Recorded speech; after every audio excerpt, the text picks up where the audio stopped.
Hello and welcome to this BPAL signature event. Harvard Speaks on Climate Change, Environmental Justice, and Green Infrastructure is brought to you by Harvard's Office of the Vice Provost for Advances in Learning and the Salata Institute for Climate and Sustainability in partnership with the Harvard Alumni Association. Without further ado, Jim, the virtual floor is yours. Thank you, and welcome to this semester's final edition of Harvard Speaks on Climate Change. I'm Jim Stock, Vice Provost for Climate and Sustainability at Harvard and Director of the Salata Institute for Climate and Sustainability. A core goal of the Salata Institute is to drive impactful research across Harvard on climate change, sustainability, and the energy transition. To that end, the Institute supports cross-school research on climate and environmental sustainability with a focus on impact at scale. This series takes the broad Harvard community on a virtual tour of that research. Each hour focuses on a different topic, featuring one or two different individual speakers. Although reducing greenhouse gas emissions is central to avoiding the worst outcomes of climate change, we must also prepare or adapt to reduce the damages from climate change that will inevitably happen. An important set of such adaptations is changing urban infrastructure in the urban landscape and how we handle things from stormwater to planting trees and revitalizing parks.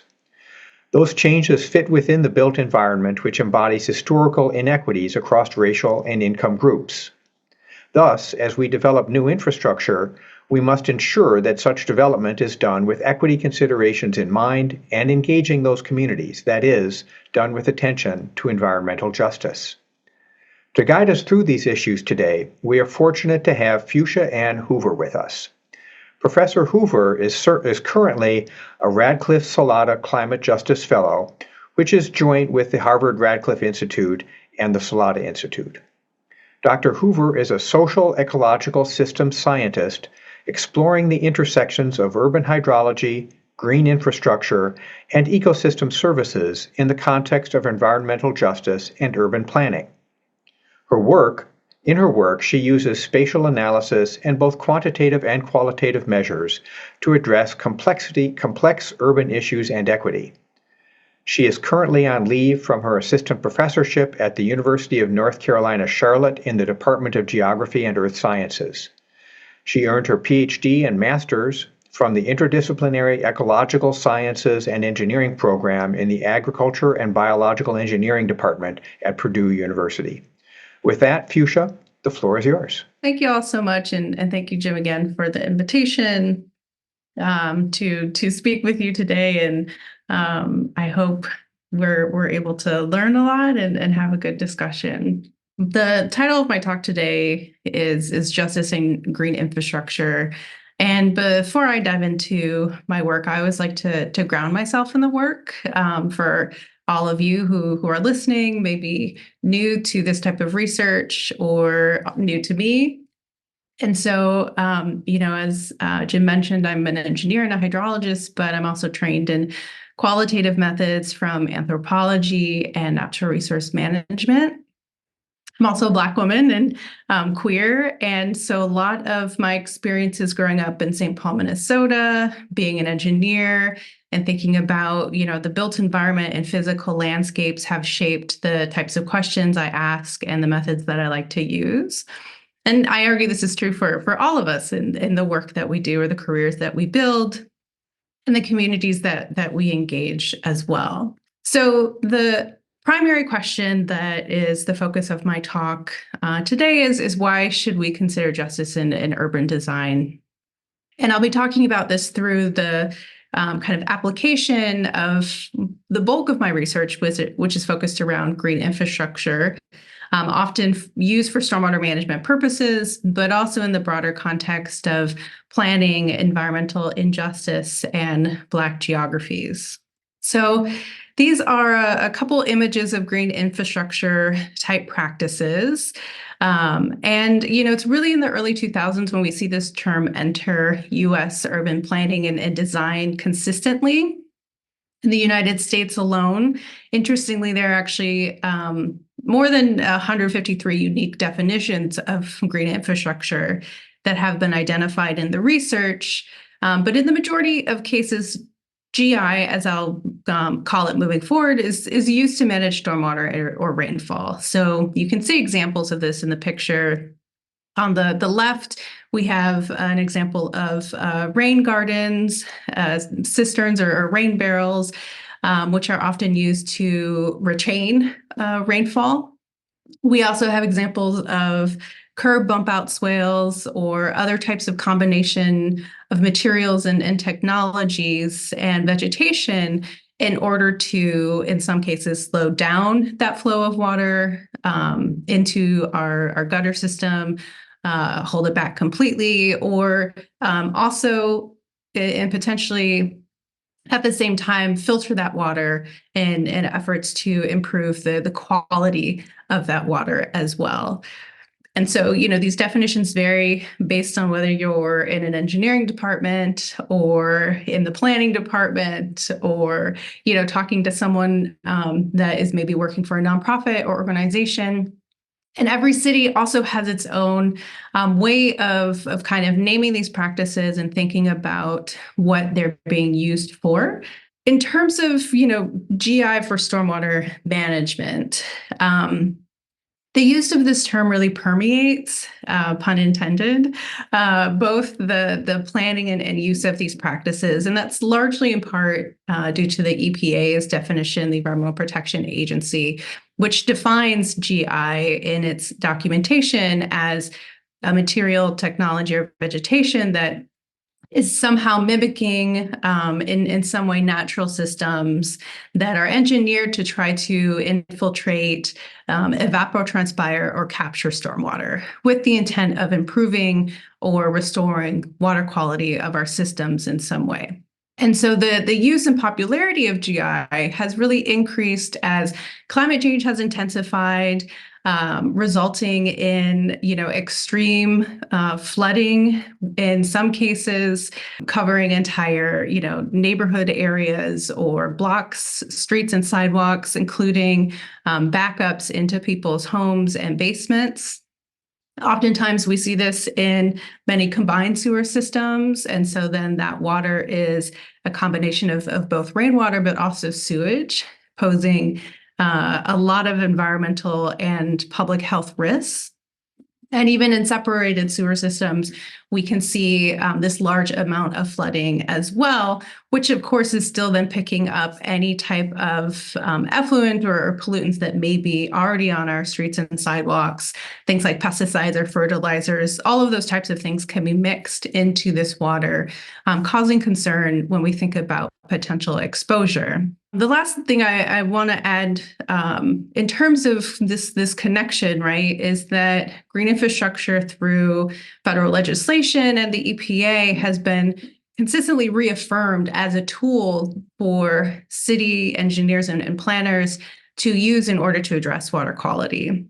And this is primarily done through the Clean Water Act, but there's also a couple years ago part of the separate green infrastructure bill that was also making its way through the House to really reinforce the importance of using GI as a kind of material to solve this problem.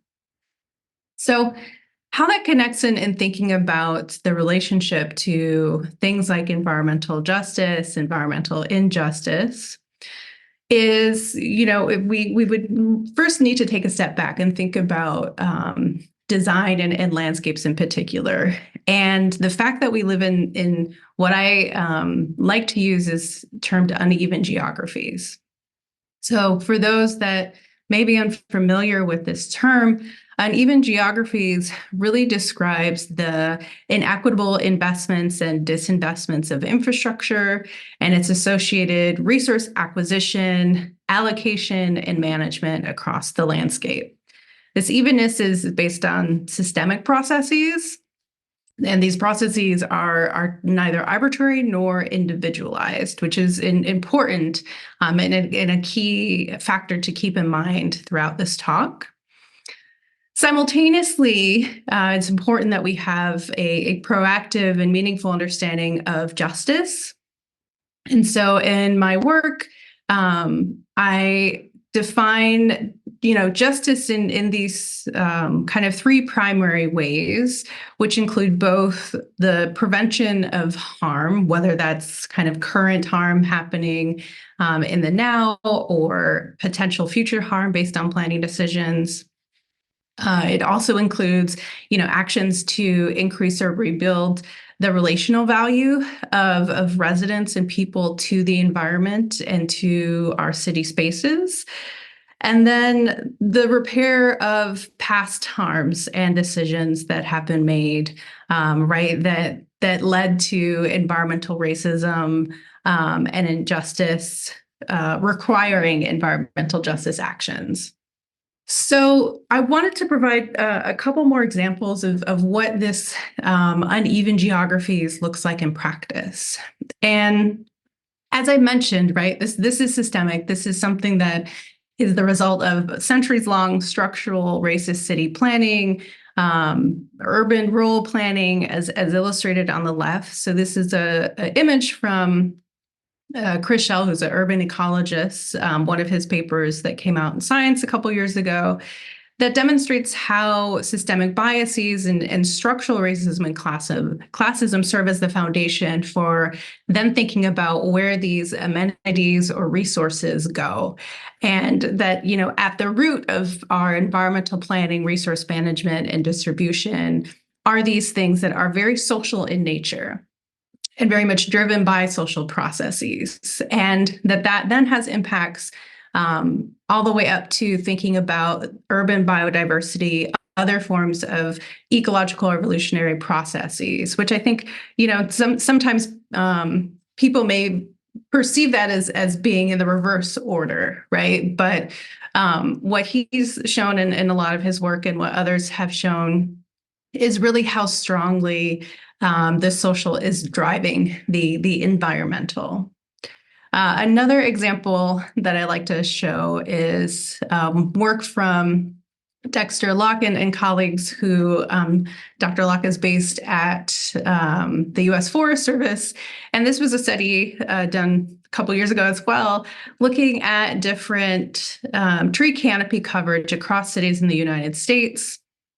And in this case, he and his colleagues found statistically significant relationships between tree canopy cover, these historical neighborhood Holt grades, which was the grading system that gave way to redlining and other housing segregation policies. And in this case, neighborhoods that were predominantly Black, Jewish, and often immigrant were rated as D or red, and given this grading due to a perceived risk for defaulting on home loans, which is the red here in the image. Meanwhile, those A grades are green, are assigned to predominantly white Christian neighborhoods, as these residents and folks were viewed as being more reliable or financially secure, right? So all of that is racialized in both the language and perception. And so, from this, we then can really see these patterns. And the interesting thing about this work is that this pattern is consistent across the continental United States. So regardless of whether we're on the West Coast in Los Angeles, the Midwest in Chicago or Cleveland, or the East Coast, Southeast areas, this pattern still holds in our urban environments. There, of course, have been changes to this if we think about areas like Portland or Seattle, which have actually gone through multiple waves of gentrification and displacement as different companies have grown, and there's been more migration in and out of residents. But a lot of that canopy coverage is still visible in the landscape. One additional example that I wanted to provide, two more related to thinking about these connections between what we see in environmental attributes or parameters and connection to environmental racism. And so this is another figure from a paper showing air quality patterns where Black and Hispanic residents are exposed to greater air pollutants, even though they are often the lowest producers of greenhouse gases. So this work in particular was thinking about both the kind of consumers of forms of energy and producers of greenhouse gases, and those experiencing the burdens of that energy production. In this next one, which is the last one I'll show, this is from the Center for Neighborhood Technology out of Chicago, which is a research organization. And here they were looking at some major flooding that had occurred in Chicago in both, I think, 2012 and 2014, if I remember correctly. And in this case, they decided to look at the number of insurance claims related to the flooding and compared it to the percent households of color. And so in this case, we can also see an existing pattern where the number of flooding claims increases as the percentage of households of color increase in a neighborhood. So in terms of thinking about, green space overall, as I mentioned, a lot of my work starts from this idea of stormwater management, but I've expanded it to think about green space more broadly. And many cities also use the term green infrastructure as a kind of broad type of parks, trails, engineered practices, kind of catch-all. And so these patterns are really connected to green space overall. And in fact, serve as the foundation for much of our green infrastructure policy and practices. And so from the West Coast to the East Coast to the Midwest, green space corresponds to race or income. And in the United States in particular, even things like income is closely tied to race because of things like housing segregation. So this image that I have of this three city panel up on your screens currently, right, is three different cities looking at patterns of green infrastructure across their landscape.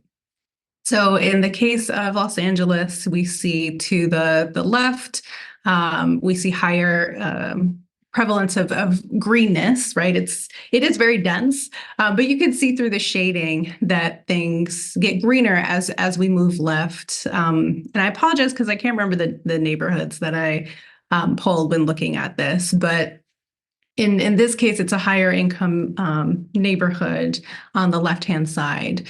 And then if we move to Baltimore, Maryland, right, we can see that from that line moving up north, again, we see more shading of green space as we move out of the kind of city lines into the surrounding Baltimore area. We also notice an interesting pattern where the streets become shift from a grid system to what we would view as more suburban type planned system, where we have meandering sidewalks and streets or circles or spaces that aren't planned on a grid system.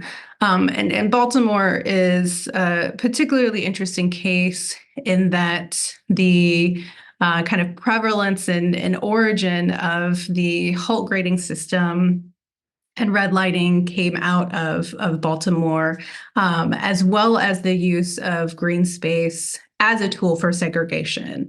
So there was work done during this time where, as the suburbs were being developed, as white flight was being supported and promoted by both insurance companies as well as city governments and planners alike, green space became a tool to indicate whiteness, and so was intentionally planned in suburban areas to have more open yard space, to have more trees along, parkway systems or sidewalks, larger park systems. And so, we can see this when we look at Baltimore City versus, the county versus surrounding counties. And then this last image of St. Louis is representative of many post-industrial cities where In this case, this is a shot from the north side of St. Louis, which is still predominantly Black. And I've highlighted these pockets of green space that are scattered across the neighborhood. But in this case, the prevalence of green space is actually due to the high rate of vacant lots and demolished homes in this area. And so this is another but different example of infrastructure disinvestment, which is, again, a practice that cities have used in Black and brown neighborhoods throughout the centuries as both a kind of tool for controlling the infrastructure and deprioritizing the public health of the residents that are living there. When we think about kind of green space, green infrastructure connected, a lot of these histories haven't actually been remedied or addressed in significant and meaningful ways. And so we see these bias patterns and processes show up when we move from green space to green infrastructure. So this is an example of work that illustrates this. This is from a researcher, Sarah Heck. She was at Temple at the time as a PhD candidate, but she was looking at St. Louis stormwater management programs and identified a heavy investment of green infrastructure in North St. Louis that was connected to the demolition locations, right? So those vacant lots that I showed in the previous slide, where the city would come in and tear down a house that was perhaps foreclosed on or abandoned and had gone back to the city land bank to then create some type of stormwater green infrastructure. So she really does an excellent job articulating the way that legacies of neglect and disinvestment are now the tools used to justify the use of green infrastructure under this rationale of, reduced costs or land availability. And the implementation of GI thus mirrors a lot of these same uneven geographies. And as a result, right, these investments, which are in fact cheaper and is often part of the motivation for using green infrastructure opposed to gray infrastructure, become unequal investments and inequitable investments that again are concentrated in communities of color. And so unfortunately, our current and future planning, especially when it comes to green infrastructure for stormwater management, continues to replicate these uneven geographies. And so until we really change our metrics and approaches, we're going to see this kind of repetitive occurrence of disinvestment or inequitable investment occurring. So, this leads to this question that I think guides a lot of my work as someone who comes out of the practice of engineering and is, working as an environmental planning and both my kind of courses that I'm teaching, but the work that I'm doing, which, is how do we implement justice in design? How can we incorporate a justice-centered, Black-centered practice when approaching the research design or implementation of things like green infrastructure? One of the first things that we need to integrate into the work of siting evaluation or monitoring is thinking about the metrics that we use. So examining both the metrics and criteria used to locate these practices, how environmental justice is being built into them. A lot of this is a key focus of my work and thinking about these things because in part, right, if the criteria for thinking about these practices in a just or equitable way doesn't exist, it's unlikely to be considered a priority. And it also prevents us from having a foundation to be able to kind of monitor and evaluate the success of these practices and how their benefits are being actualized. So, some of the work I've done trying to do this and explore these patterns is, a project from a couple years ago where my colleagues and I were looking at 120 city planning documents from across 20 U.S. cities. And we were examining, the type of criteria and rationale that cities were using when they reference green infrastructure. These were the cities that we were looking at. And, for the most part, while you can see the kind of number of plans varied by city, a quarter or more of the plans were dedicated to GI siting criteria. And I should also say these were municipal supported plans. So, if they were only at the county level or state level, they were included in the analysis.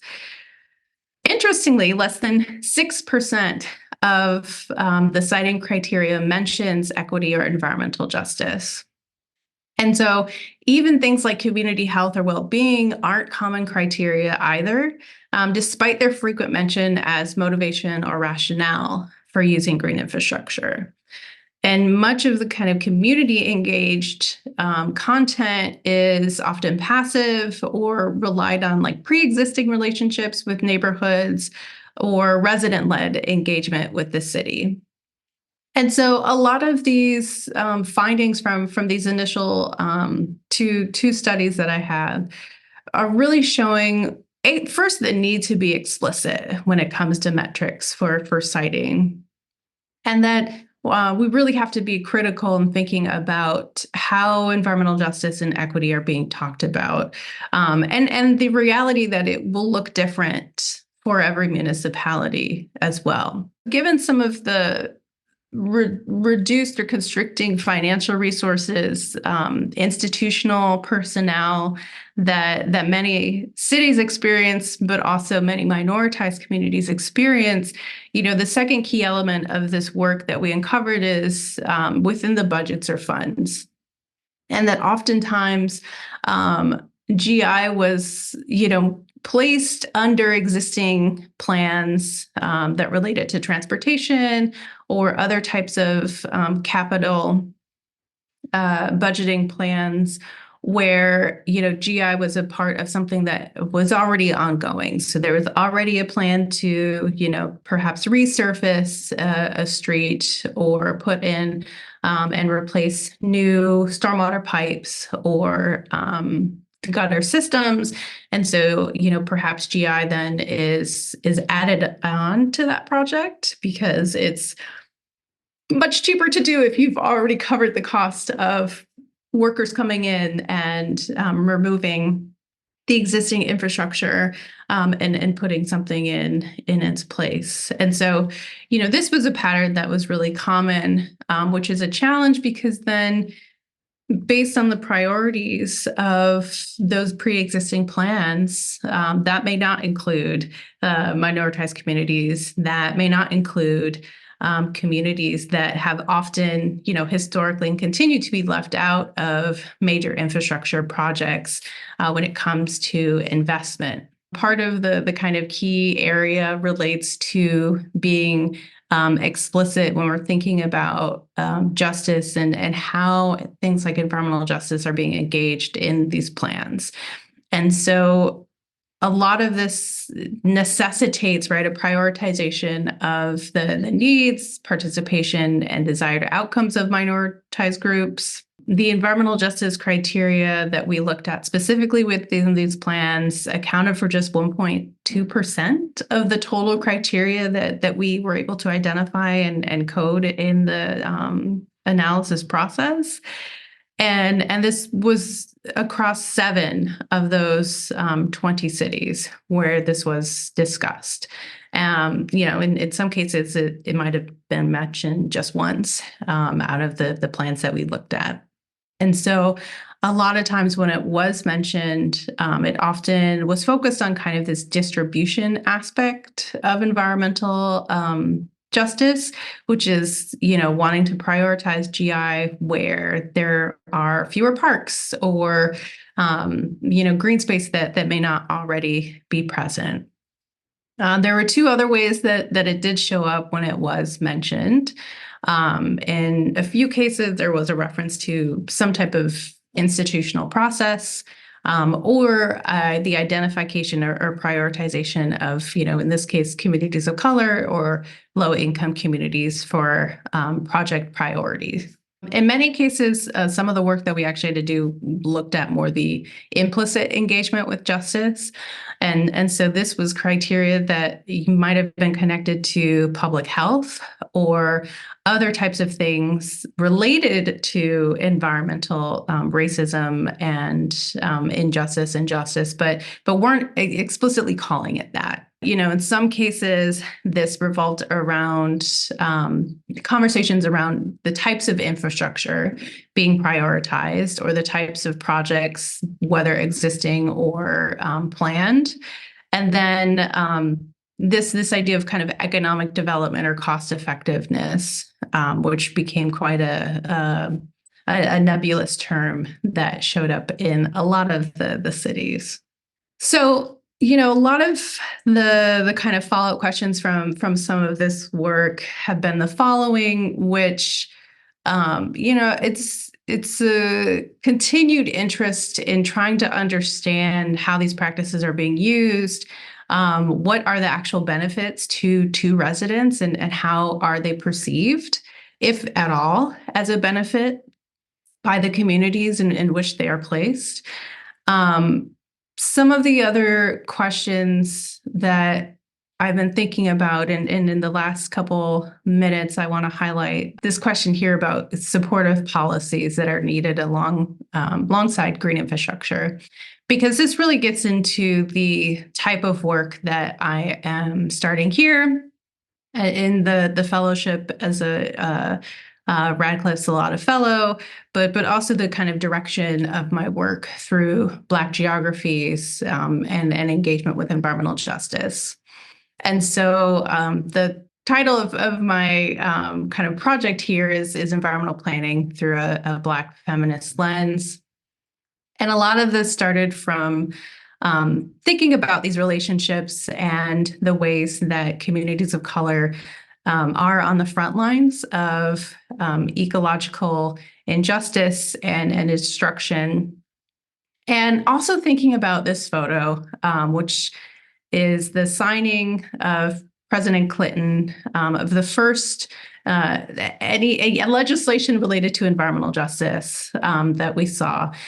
And what's so interesting about this photo is, we see President Clinton surrounded by many political leaders, the EPA administrator, the Attorney General, a couple senators. We also see several key Black men and women who were pivotal in both sounding the alarm and establishing the research that led to this executive order in the first place. Of note, half of this photo are women, and a notable number of these are Black women, but there are also many folks who are obscured, both in the image itself. We can see the woman here is being blocked. We see some hair behind this gentleman here.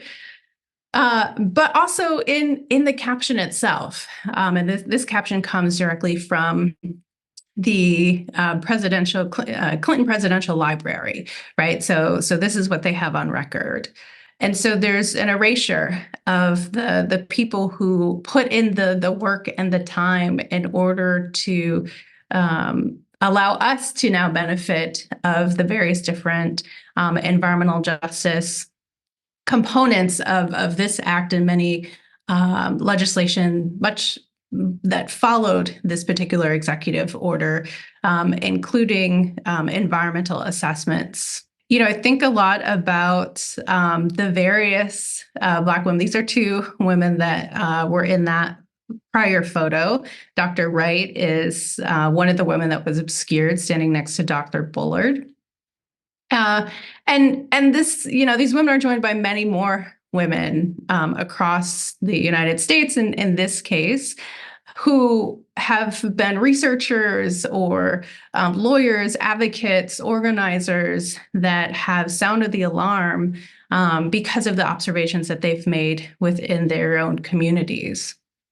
This is, of course, extended outside the context of the United States. So this is a recent series from Instagram account called Female Quotient, where they're highlighting different environmental women leaders from past and present, right? So we can see many examples of women leading the charge in both trying to protect natural resources, trying to sound the alarm that those resources are under threat, and making those connections to the health of their community, ecological health, and broader global health. We also have a lot of excellent work that has been published recently in the past several decades. This is just a small sample of research coming from the sides of sociology or history, ecology, urban ecology, or other types of ecological evolutionary or biological departments, geography, right? That are making these connections, and the cases of these images here, mostly written and discussing perspectives from women of color, and in a global perspective in particular. And so this is a major driver for a lot of the work I'm starting now in my project currently. In particular, really trying to think about what Bell Hooks termed as home places, which is based on a 1990 essay she wrote. This is a quote from that essay where she writes in relation to home place, this task of making home place was not simply a matter of Black women providing service. It was about the construction of a safe place where Black people could affirm one another, and by doing so, heal many of the wounds inflicted by racist domination. And so in the context of my work, the wounds, as referenced by Hooks in this quote, I'm also thinking about that as ecological wounds and community wounds, in addition to the personal wounds that racism has caused, and thus not just inflicted the kind of day-to-day experiences, but how that's shaped the landscape itself, how that shaped our experiences and our ability to connect to the landscape and to the earth, and the own ways in which we try to circumvent that through organizing or research or consulting or advocacy in order to build these environmental home places where policy and planning changes really take root. To leave you all, as I conclude, I really like this quote. This is from Andre Perry's book, Know Your Price.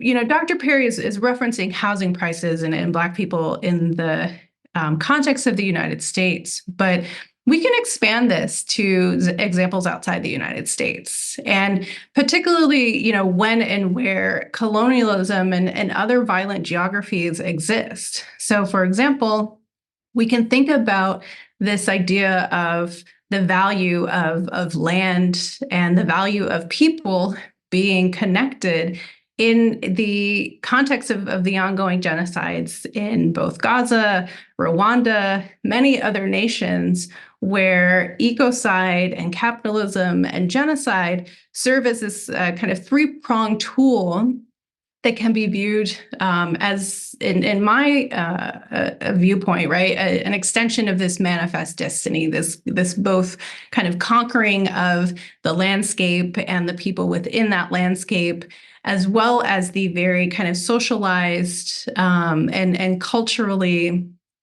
influenced perspective of who belongs in that landscape, who deserves access to the various resources within that landscape, as well as simply the kind of relational connection to that space.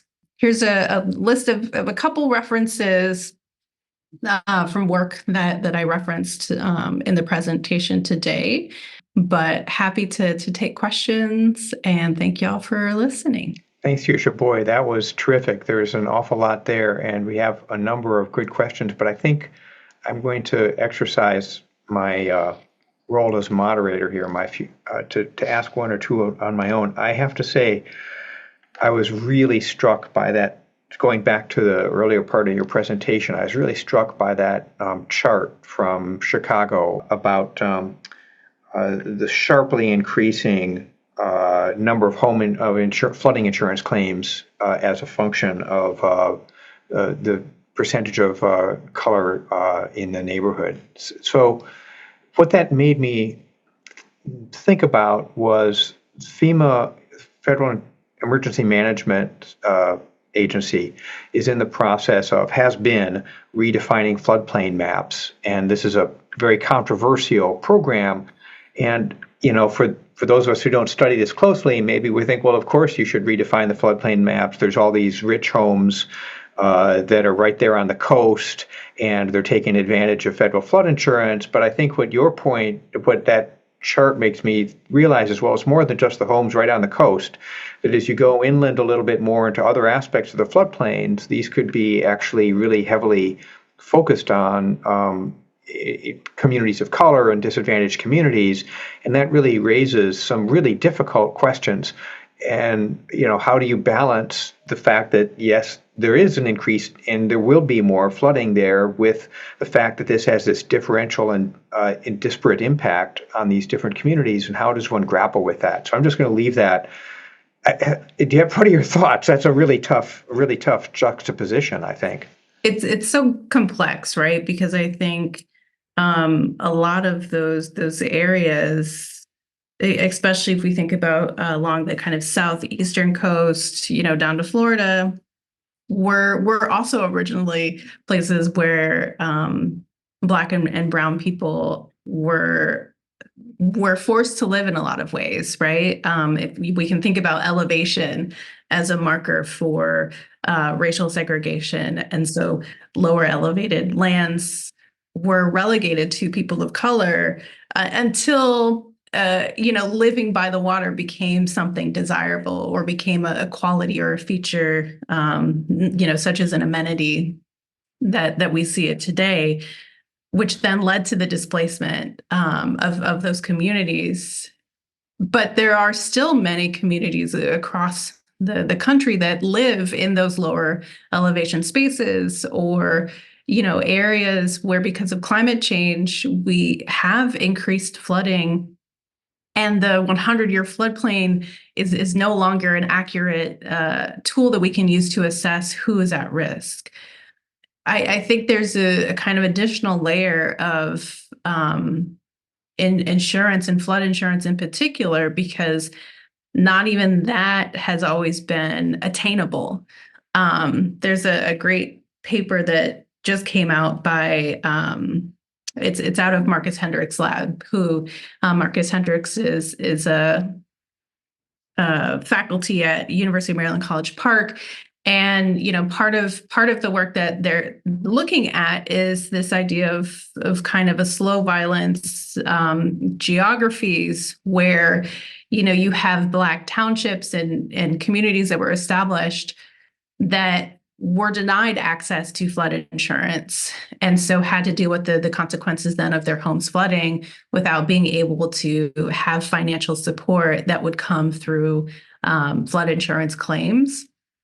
And so, I think it's important that the maps are being updated. But I also think it's presenting new challenges, like in the state of North Carolina and others, where insurance companies are now drawing back, and in some cases no longer being willing to insure people's homes because of the kind of prevalence of flooding and weather-related flooding or disasters. And so it's kind of on multiple levels now that we're having to think about what are the impacts of this. And so it's tough. There's no right answer. No, it's terrible, and areas that are going to be flooded repeatedly, as we know some of these are. I mean, 100-year storms becoming 10-year storms, and that's really not a good place to be living and building. So then that is yet more dislocation of these very individuals. I mean, we've seen that we've already seen that. So, how does one deal with that equitably? I'm not confident that our flood insurance program and FEMA are set up to answer that at the moment. Could you provide an overview of the socio-ecological systems approach and why it is crucial in addressing environmental justice and green infrastructure? So, I think SES in this case has a couple different approaches depending on the discipline you're coming out of. So I think, in some cases, socioecological systems research is or can be very modeling based, right? So thinking about how do we take metrics that are often hard to quantify and quantify them, right? And put them then in relationship to environmental metrics that can often be quantified. So sometimes, this is done for ranking purposes and project prioritization, or trying to take feedback or survey outcomes from community engagement projects and find a way of creating priorities across a particular landscape. I think from my perspective, a lot of what it's looked like is both a combination of multiple methodologies. So a lot of my work is I guess on the social side, I do interviewing, right? Talking to folks, trying to understand their particular experiences and decision-making processes, as well as other forms of ethnographic work in observing these spaces and doing kind of site observations and site assessments of these practices to understand what is their functionality, how long is that lasting. Sometimes it's hard to distinguish a green infrastructure project from a ditch, right? Because if it's not maintained, then it also will fall into disrepair, right? And that can look like litter that is in the system, or plants that aren't supposed to be there but have taken root, or other conditions of being in a urban changing landscape or space. So part of it is from then kind of that planning ecological point of view in terms of where's the water going? Is it actually going into the system if there's a curb cut, or is it bypassing that system in some way? Part of my work is also based in the actual water quality and quantity assessments. And so trying to then think about how well are these practices functioning to reduce things like heavy metals or nitrates, or even E. coli from removing it from the system at a watershed scale. So I think for me it's actually going to other disciplines and trying to integrate the different practices that are used in environmental research or social research. So it definitely varies, but it can be kind of heavily quantitative and more modeling or assessment based, but it can also be qualitative or a mixed methods approach.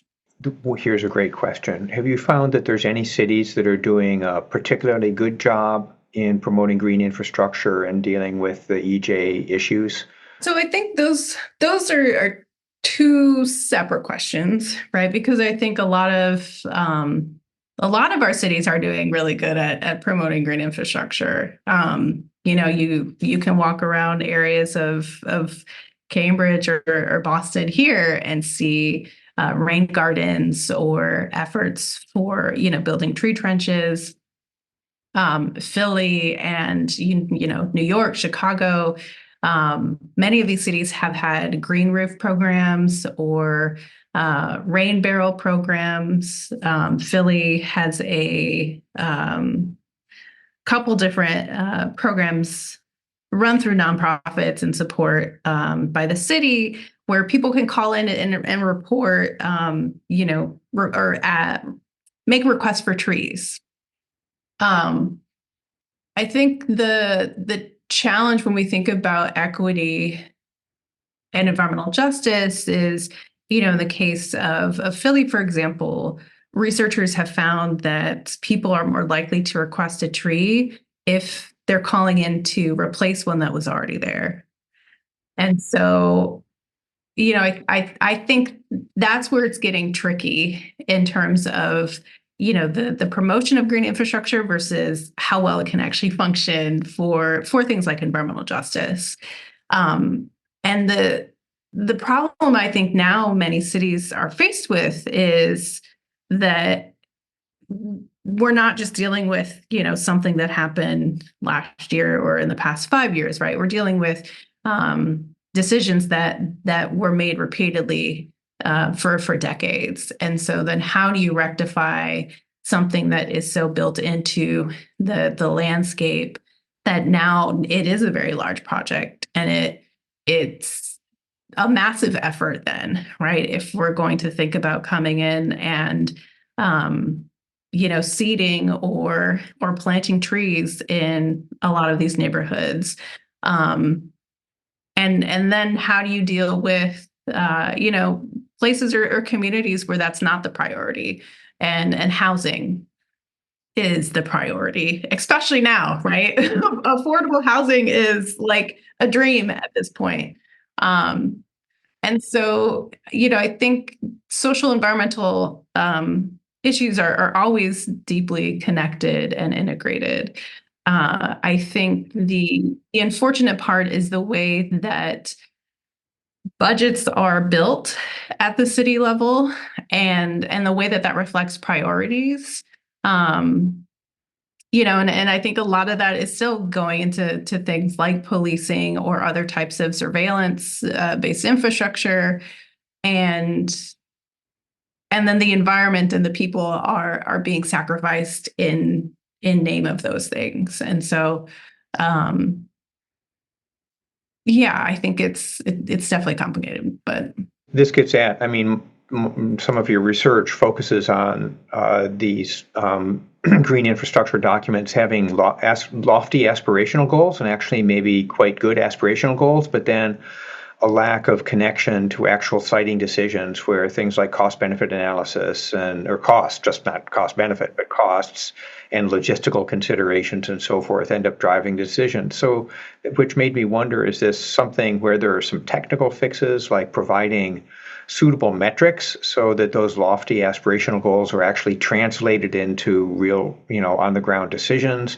Or is it sort of a deeper, more complicated problem than that? I think that's part of where I'm trying to land this project. There's a couple of goals that I have for this work, but part of it is trying to kind of rethink the approach to metrics and what that criteria looks like, with then the criteria coming from the communities, and in the context of my project, like Black women in North Carolina, and Black femmes in North Carolina specifically. So, what are the things that are most salient to them? What are the kind of actions that they're already taking? And then is there a way to build those actions into, metrics that could be used by a county commissioner or a city planner to then rethink how they're building, their matrices for assessment or project prioritization. Yeah, it's great. It's, the old saying, you can't manage what you don't measure. So there's a great practical question. I don't know if you want to take a stab at this. I work for a nonprofit providing financing for clean energy projects in underserved communities. What are some recommendations for getting the word out to these communities that resources such as us exist? And I think I would broaden that to, who would even think that you could call in to say, can you plant a tree in front of our apartment building? Yeah, I think, so I've interacted a bit with the Sustainable Solutions Lab that's based at UMass Boston, but I think also thinking about other nonprofits that are doing this work. Often the biggest issue I think is at the personnel level within those organizations to begin with. So I think it's really hard to make those connections to communities if you don't have anybody working with you that's from that community. Um, and so oftentimes, from what I've seen, the success comes from the diversification of the staff that are in those spaces. And that can be, internship programs. If you don't have the budget for a full-time person, young people in particular, I think, are really interested in trying to make these connections and do that work. And so I think that is a really great way to try and make connections, as well as thinking about, high schools that are in the area, or community colleges, or other types of colleges where you're going to see more students attending those places that are from the communities that you're trying to reach. And so, I think those are the places to start, because otherwise you don't really have anything to build a relationship from. And if you don't have the relationship, then, you can't make those connections. So That's a great note, and I'm afraid we have to end it on that note, and it's been a real pleasure talking with you. Thank you formally, Frusha, for such a fantastic discussion. I really enjoyed it. We could keep doing this for quite a while. I would also like to say that this is the final episode of the series, but before you leave, I'm going to highlight an upcoming event on Harvard Alumni Day, which is Friday, May 31st. The Salata Institute will host a panel discussion entitled Climate Change, What's Happening and What Harvard is Doing About It. The panel will feature half a dozen Salata-affiliated Harvard faculty discussing their work, and will preview Harvard Climate Action Week, which will be on June 10th through 14th. The event is in person only in Cambridge, and if you will be at Alumni Day, please sign up, and I look forward to seeing you in person then. So let me thank you for attending this session and for the sessions this semester, and I turn it back to the VPAL hosts. Thank you, Fuchsia, and thank you, Jim. And thank you all for joining us tonight.